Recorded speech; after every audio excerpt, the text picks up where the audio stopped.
আপনারা দেখছেন পূর্বাঞ্চল টাইম। সঙ্গে থাকুন, সঙ্গে রাখুন।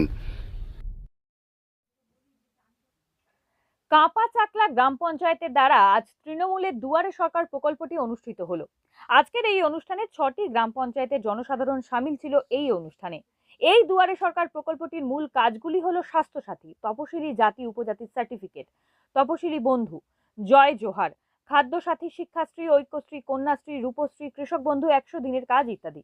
এবং যারা যারা এই কাজগুলো করতে পারেনি, জনসাধারণের জন্য পশ্চিমবঙ্গ সরকার আবারও তাদের দুয়ারে নিয়ে এসে হাজির হয়েছে এই প্রকল্প, যাতে কোনো জনসাধারণ কোনো রকম প্রকল্প থেকে বঞ্চিত না হয়। এই স্থানে মোট 8টি কাউন্টার করা হয়েছে। সামাজিক নিয়মবিধি মেনেই কাজ চলছে। এই অনুষ্ঠানে কাপাচাকলা গ্রাম পঞ্চায়েতের প্রধান রবি নিয়োগী, গ্রাম পঞ্চায়েতের সদস্য সুনীল যাদব এবং আরো গ্রাম পঞ্চায়েতের সদস্যরা উপস্থিত ছিলেন। গ্রাম পঞ্চায়েত প্রধান রবি নিয়োগী জানান, এর আগেও এই তালিকায় 1 ডিসেম্বর 3000 পরিবারকে অন্তর্ভুক্ত করা হয়েছে এবং আজও কাজ চলছে এবং স্বনির্ভর গোষ্ঠীর আওতায় 600 পরিবার রয়েছে এবং আরো পরিবারকে অন্তর্ভুক্ত করা হবে।